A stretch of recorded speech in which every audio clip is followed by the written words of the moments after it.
you just know that things always get better, and that where you are right now is not where you will be forever. You know, time is always moving, and with time comes change. And so this season is not going to be your forever season. It will pass. 100% it will pass. Okay, I don't have everything I want, but I'm going to use the little things that I have, and I know that that is my push. And when I start to use the things that I do have, all the things that I need will come. Before we get into the video, I just want to go over some housekeeping things.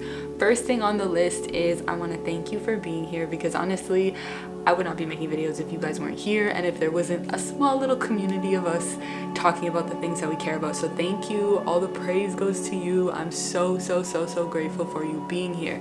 Second is that I wanted to let you guys know that in the description box, I've been putting journal prompts for you to use while listening to these videos. I know for me, I'm someone that needs to be doing something. I can't just sit down for some reason. And so if you are like me in that sense and you have to be keeping busy or doing something, the journal prompts are a great option or a great idea for you to actually be interactive with these videos and actually write things down. Basically questions that kind of go along with the topics of the video. And so you can write down your notes. Not only is it a way to keep the brain moving while you're watching, but it's also a way of creating this sort of time capsule where we are documenting what we're going through, kind of like a journal, right? That is what a journal is. And so if that's something that you're interested in, definitely go scroll down to the description box, because that's where you'll find the journal prompts. Okay, as you can see by the title of this video, we are going to be talking about the waiting season. When I talk to my peers, when I talk to my friends, we're all kind of sort of in this like waiting period where we're like, I'm doing what I gotta do and I'm just waiting for something to break through. First thing that I want to talk about is stewardship. To steward something is to take responsibility, right? So the idea of stewarding is understanding that no matter where you are in life, you have everything that you need.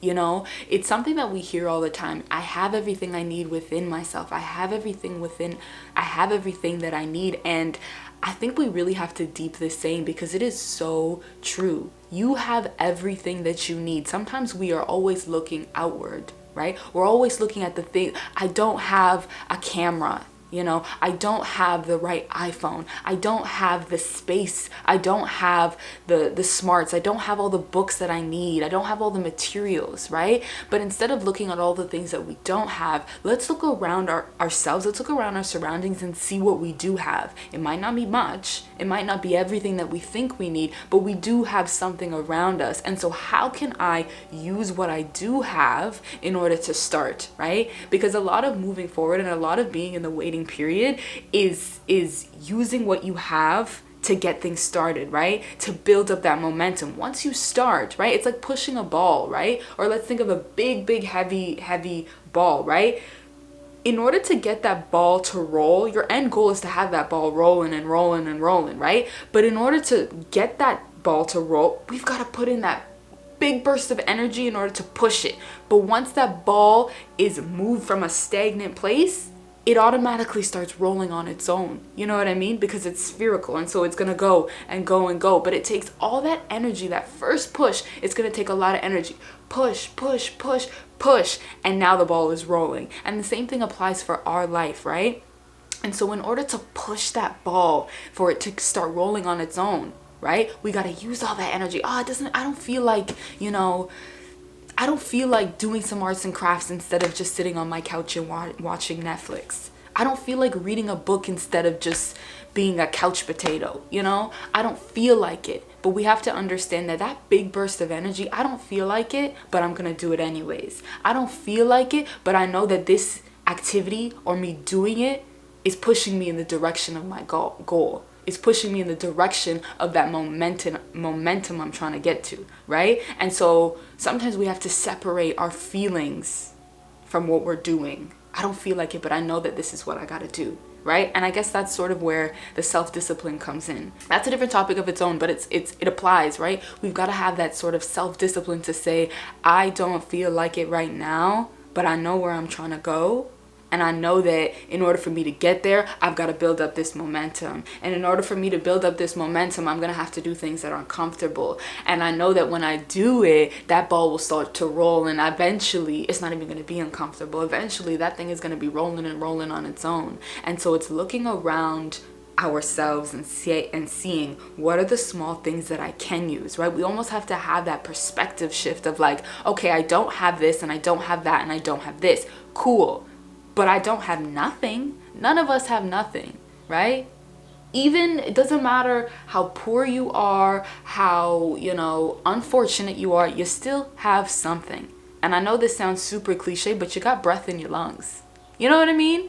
You're alive. And so that is something. And so whatever you can do with the little bit that you have, that might be the push, right? Whatever it is. Even maybe you just waking up and breathing and having gratitude for the breath, maybe that is your push, right? The push, the first initial push looks different on everybody. And so, there's a verse that says, to whom much is given, much is required, right? Or there's another verse, I think it's where God gives, there's three different people, three different farmers, and God says, God gives one farmer like 5 seeds, the other one seed, or the other one 3, right? And so the person that was given 1, or I think it was like coins or something, the person that was given 1 is looking at the other people like, oh, I only got 1, right? But the one that was given 5, what did he do with it? He put it in his pocket and he saved it. He said, I'm not going to use these 5. I've got so much. Oh my gosh, right? The one that got 3, I don't know what he did with it. But the one that got 1, he didn't say, oh man, God only gave me 1. Ugh, what am I going to do? No, he took that 1 and he doubled it. He took that 1 and he planted it. And he turned it into something. And guess what? He ended up with more than the guy with 5. Because the guy with 5 put it in his pocket and said, I'm going to save it. And so it doesn't matter what you're given. It doesn't matter what disability you have. It doesn't matter how unfortunate you are. Even the most unfortunate have something. Right? And so you've got to look at that something. Honestly, if I'm being, this room that we're in right now, this room has always been here. This room has always been here. But why have I never used it? Right? I don't know how long you guys have been here, but in my previous videos I mentioned I've always wanted to make content. I've always wanted to put out things on social media. I've always had a lot to say, but I was always stuck in the I don't have the aesthetics. I was always stuck in the I don't have the equipment. I don't have a mic. I don't have a camera, right? I don't have a room that's aesthetically pleasing for me to film in, right? Meanwhile, this room was here. It was always here, and it was because of my perspective, right?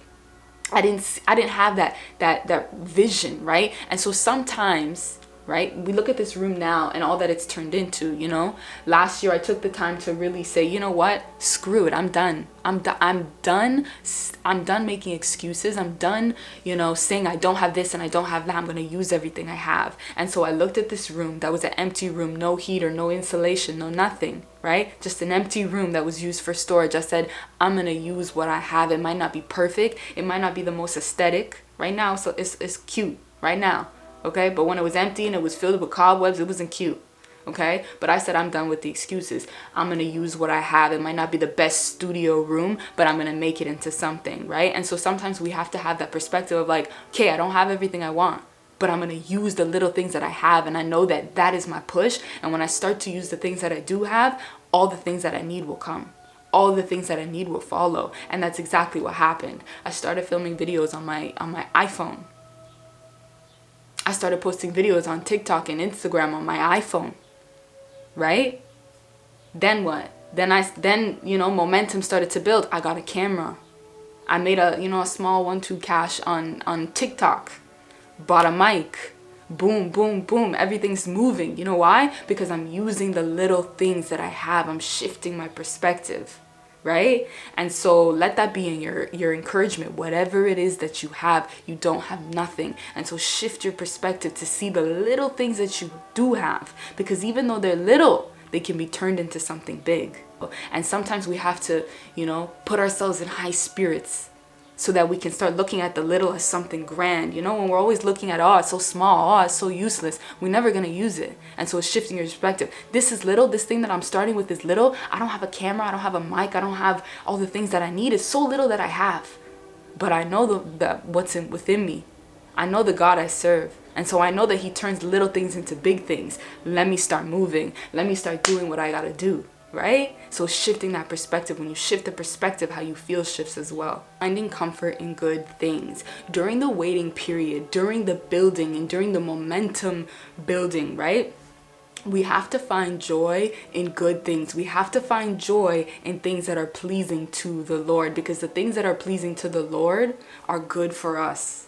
You know, we have to really instill that into ourselves, right? Why do I have to do things that are pleasing to God? Why should that be my focus? Because when you build your faith and when you get closer to God and you build a relationship with God and you understand his nature and his ways, you know that the things that are pleasing to God are ultimately for your best interest. And so it's finding comfort during the waiting period. It's finding comfort in the things that are pleasing to God. Because during the waiting period, it's actually, there's so much opportunity within it, right? And that can be seen as there's so much opportunity within it, but it can also be seen as there's so much opportunity within it, which means that there's so much opportunity for you to go left when you're supposed to go right, right? And so in order to prevent yourself from going into misalignment, from straying off your path, from straying off, you know, the will that God has for your life, we have to do things that are pleasing to him. Because listen, let me tell you something. Temptation is at every corner.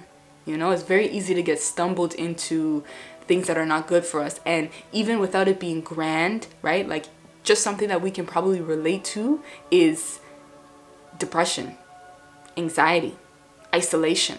How often are we in the waiting period and our mind takes over us? We're in the waiting period and we lose hope. We're in the waiting period and we're filled with so much anxiety that we can no longer even take the step to move forward.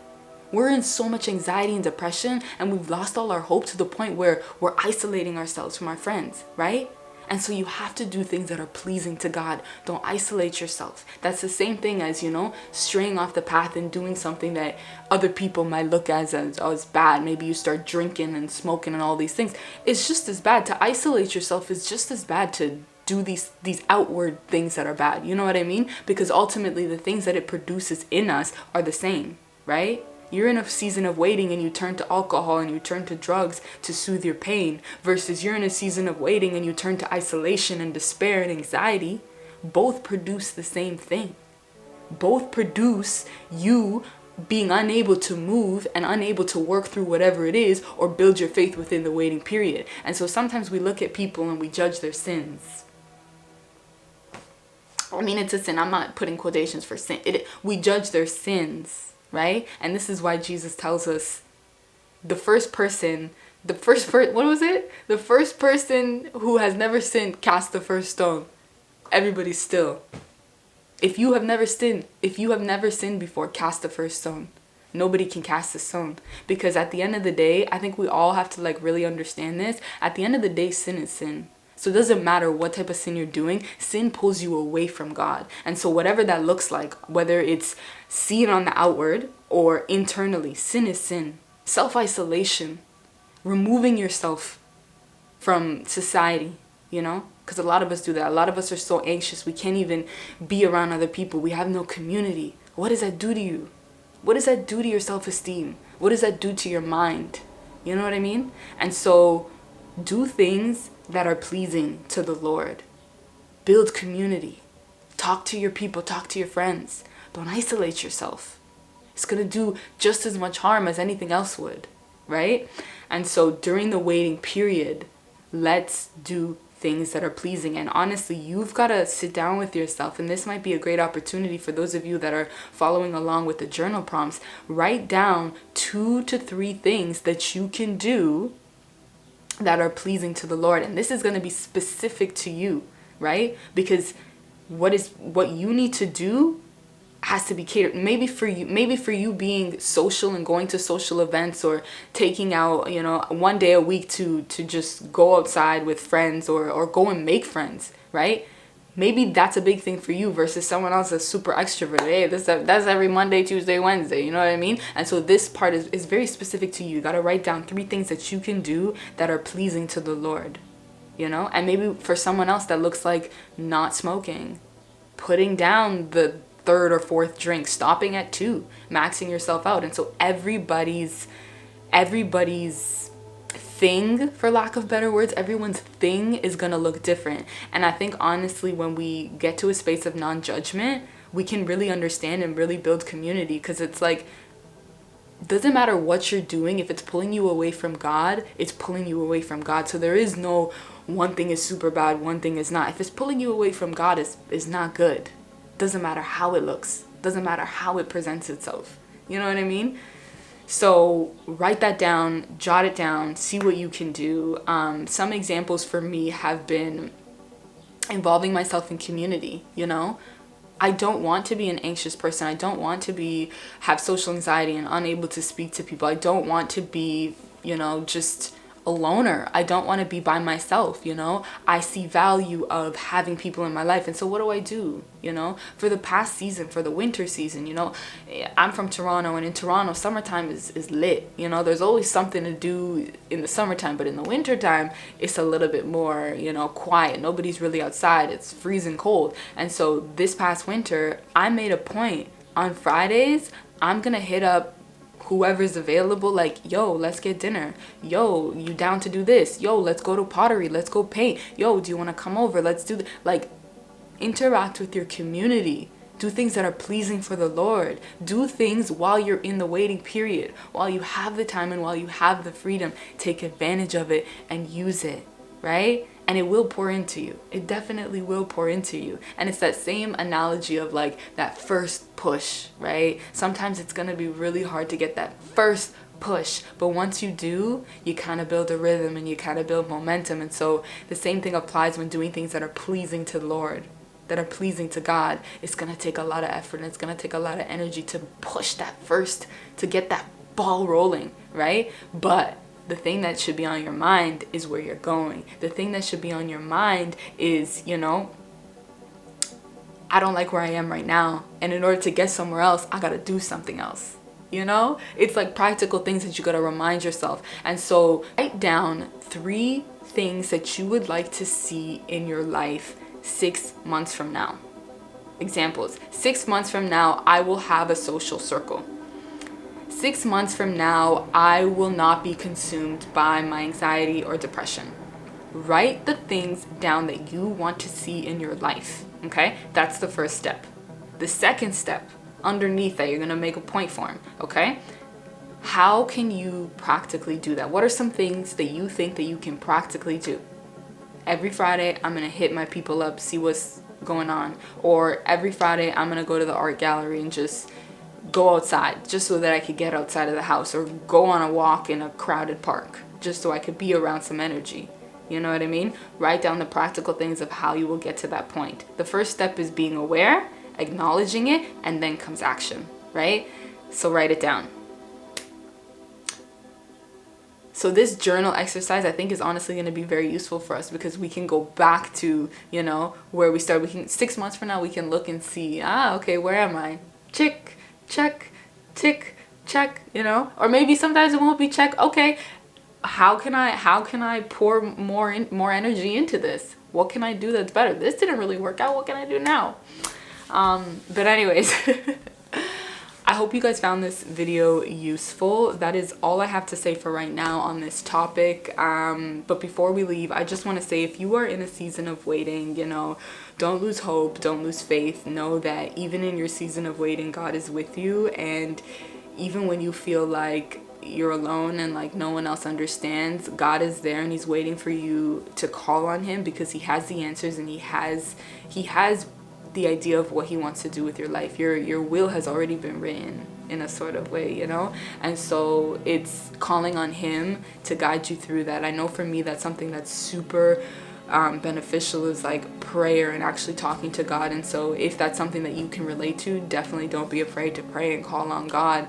And if you're not there yet, or that's not something that resonates with you, just know that things always get better, and that where you are right now is not where you will be forever. You know, time is always moving, and with time comes change. And so this season is not going to be your forever season. It will pass. 100% it will pass. And so don't lose hope, don't lose faith. Know that tomorrow is, you know, tomorrow is a new day, and you can fill it with, you never know what it's going to be filled with. So continue to move forward. We need you here, and we love to see everything that you are going to turn into. So keep moving forward. I will see you guys in another video. Thank you again for watching. I love you so much. I love you so dearly. Peace and love, and I will see you next time. I love you guys. Bye.